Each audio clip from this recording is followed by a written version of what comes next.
जय भोलेनाथ। स्वागत है आप सभी का बरगदेश्वर महादेव मंदिर उन्नाव के YouTube चैनल पर। आज हम अपने दैनिक प्रवचन में पद्म पुराण का पावन पाठ आरंभ कर रहे हैं। हमारा उद्देश्य है कि 18 पुराणों का ज्ञान हम रोजाना आप तक वीडियो के माध्यम से पहुंचाते रहें। हर दिन शाम 5 बजे नई वीडियो और शाम 7 बजे लाइव आरती दर्शन भी अवश्य देखें। चलिए भक्तिपूर्ण यात्रा की ओर बढ़ते हैं। जय भोलेनाथ। ओम श्री परमात्मने नमः। संक्षिप्त पद्म पुराण स्वर्गखंड सन्यासी के नियम अध्याय 95। व्यास जी कहते हैं, द्विजवरों, इस प्रकार आश्रम में निष्ठा रखने वाले तथा नियमित जीवन बिताने वाले सन्यासियों के लिए फल मूल अथवा भिक्षा से जीवन निर्वाह की बात कही गई। उसे एक ही समय भिक्षा मांगनी चाहिए। अधिक भिक्षा के संग्रह में आसक्त नहीं होना चाहिए, क्योंकि भिक्षा में आसक्त होने वाला सन्यासी विषयों में भी आसक्त हो जाता है। 7 घरों तक भिक्षा के लिए जाए, यदि उनमें न मिले तो फिर न मांगे। भिक्षु को चाहिए कि वह एक बार भिक्षा का नाम लेकर चुप हो जाए और नीचे मुंह किए एक द्वार पर उतनी ही देर तक खड़ा रहे जितनी देर में एक गाय दुही जाती है। भिक्षा मिल जाने पर हाथ पैर धोकर विधिपूर्वक आचमन करे और पवित्र हो मौन भाव से भोजन करे।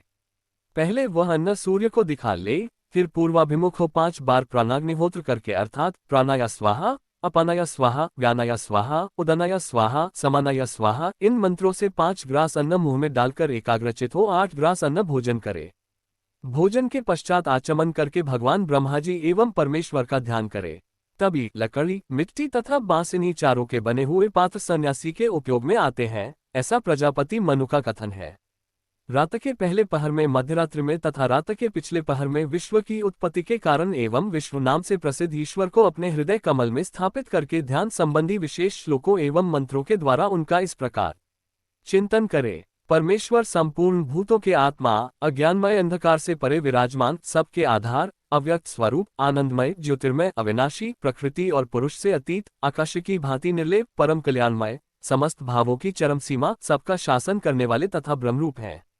तदनंतर प्रणव जप के पश्चात आत्मा को आकाश स्वरूप परमात्मा में लीन करके उनका इस प्रकार ध्यान करे। परमात्मदेव सबके ईश्वर, हृदय आकाश के बीच विराजमान, समस्त भावों की उत्पत्ति के कारण, आनंद के एकमात्र आधार तथा पुराण पुरुष श्री विष्णु हैं।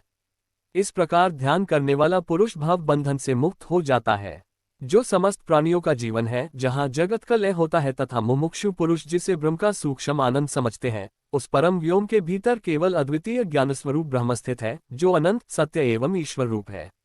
इस प्रकार ध्यान करके मौन हो जाए। ये सन्यासियों के लिए गोपनीय से भी अत्यंत गोपनीय ज्ञान का वर्णन किया गया। जो सदा इस ज्ञान में स्थित रहता है, वह इसके द्वारा ईश्वरीय योग का अनुभव करता है। इसलिए सन्यासी को उचित है कि वह सदा ज्ञान के अभ्यास में तत्पर और आत्मविद्यापरायण होकर ज्ञानस्वरूप ब्रह्म का चिंतन करे, जिससे भव बंधन से छुटकारा मिले।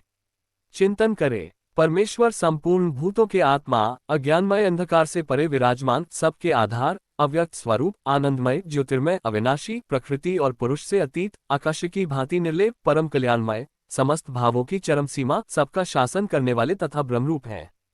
तदनंतर प्रणव जप के पश्चात आत्मा को आकाश स्वरूप परमात्मा में लीन करके उनका इस प्रकार ध्यान करे। परमात्मदेव सबके ईश्वर, हृदय आकाश के बीच विराजमान, समस्त भावों की उत्पत्ति के कारण, आनंद के एकमात्र आधार तथा पुराण पुरुष श्री विष्णु हैं। इस प्रकार ध्यान करने वाला पुरुष भव बंधन से मुक्त हो जाता है, जो समस्त प्राणियों का जीवन है, जहाँ जगत का लय होता है, तथा मुमुक्षु पुरुष जिसे ब्रह्म का सूक्ष्म आनंद समझते हैं, उस परम व्योम के भीतर केवल अद्वितीय ज्ञानस्वरूप ब्रह्म स्थित है, जो अनंत, सत्य एवं ईश्वर रूप है। इस प्रकार ध्यान करके मौन हो जाए। ये सन्यासियों के लिए गोपनीय से भी अत्यंत गोपनीय ज्ञान का वर्णन किया गया। जो सदा इस ज्ञान में स्थित रहता है, वह इसके द्वारा ईश्वरीय योग का अनुभव करता है। इसलिए सन्यासी को उचित है कि वह सदा ज्ञान के अभ्यास में तत्पर और आत्मविद्यापरायण होकर ज्ञानस्वरूप ब्रह्म का चिंतन करे, जिससे भव बंधन से छुटकारा मिले। पहले आत्मा को सब दृश्य पदार्थों से पृथक, केवल अद्वितीय, आनंदमय, अक्षर अविनाशी एवं ज्ञानस्वरूप जान ले। इसके बाद उसका ध्यान करे, जिनसे संपूर्ण भूतों की उत्पत्ति होती है, जिन्हें जानकर मनुष्य पुनः इस संसार में जन्म नहीं लेता। वे परमात्मा इसलिए ईश्वर कहलाते हैं कि वे सबसे परे स्थित हैं, सबके ऊपर अध्यक्ष रूप से विराजमान हैं।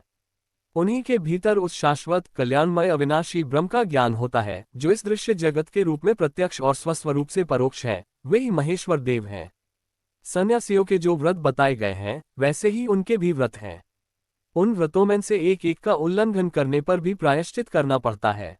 सन्यासी यदि कामनापूर्वक स्त्री के पास चला जाए तो एकाग्रचित होकर प्रायश्चित करे। उसे पवित्र होकर प्राणायाम पूर्वक सांतपन व्रत करना चाहिए। सांतपन के बाद चित्त को एकाग्र करके श्रौच संतोष आदि नियमों का पालन करते हुए वह कृच्छ्र व्रत का अनुष्ठान करे। तदनंतर आश्रम में आकर पुनः आलस्यरहित हो भिक्षु रूप से विचरता रहे। असत्य का प्रयोग कभी नहीं करना चाहिए, क्योंकि यह झूठ का प्रसंग बड़ा भयंकर होता है। धर्म की अभिलाषा रखने वाला सन्यासी यदि झूठ बोल दे तो उसे उसके प्रायश्चित्त के लिए 1 रात उपवास और 100 प्राणायाम करने चाहिए। बहुत बड़ी आपत्ति में पड़ने पर भी सन्यासी को किसी दूसरे के यहाँ से चोरी नहीं करनी चाहिए। स्मृतियों का कथन है कि चोरी से बढ़कर दूसरा कोई अधर्म नहीं है। हिंसा, तृष्णा और याचना ये आत्मज्ञान का नाश करने वाली हैं। जिसे धन कहते हैं वह मनुष्यों का बाह्य प्राण ही है। जो जिसके धन का अपहरण करता है वह मानो उसके प्राण ही हर लेता है। ऐसा करके दुष्टात्मा पुरुष आचारभ्रष्ट हो अपने व्रत से गिर जाता है। यदि सन्यासी अकस्मात किसी जीव की हिंसा कर बैठे तो कृच्छ, अतिकृच्छ्र अथवा चांद्रायण व्रत का अनुष्ठान करे। यदि भिक्षु का उसकी अपनी इंद्रियों की दुर्बलता के कारण किसी स्त्री को देखकर वीर्यपात हो जाए तो उसे 16 प्राणायाम करने चाहिए। विद्वानों, दिन में वीर्यपात होने पर वह 3 रात का व्रत और 100 प्राणायाम करे।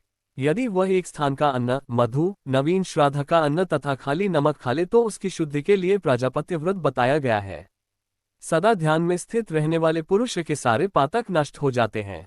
इसलिए महेश्वर का चिंतन करते हुए सदा उन्हीं के ध्यान में संलग्न रहना चाहिए।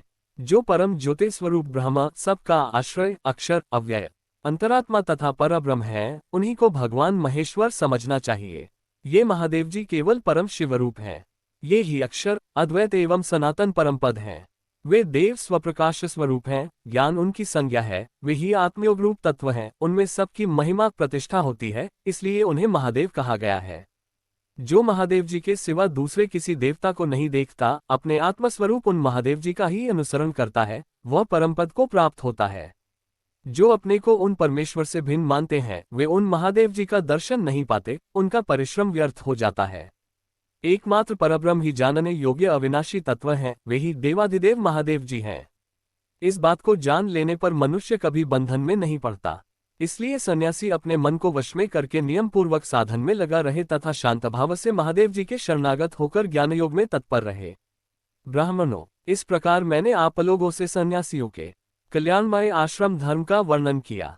इसे मुनिवर भगवान ब्रह्मा जी ने पूर्वकाल में उपदेश किया था। सन्यास धर्म से संबंध रखने वाला ये परम उत्तम कल्याणमय ज्ञान साक्षात स्वयंभू ब्रह्मा जी का बताया हुआ है। अतः पुत्र, शिष्य तथा योगियों के सिवा दूसरे किसी को इसका उपदेश नहीं करना चाहिए। द्विजवरों, इस प्रकार मैंने सन्यासियों के नियमों का विधान बताया है। ये देवेश्वर ब्रह्मा जी के संतोष का एकमात्र साधन है। जो मन लगाकर प्रतिदिन इन नियमों का पालन करते हैं, उनका जन्म अथवा मरण नहीं होता। आशा है आज का पद्म पुराण पाठ आपके जीवन में शांति और आशीर्वाद लाएगा। कृपया चैनल को लाइक, शेयर और सब्सक्राइब अवश्य करें।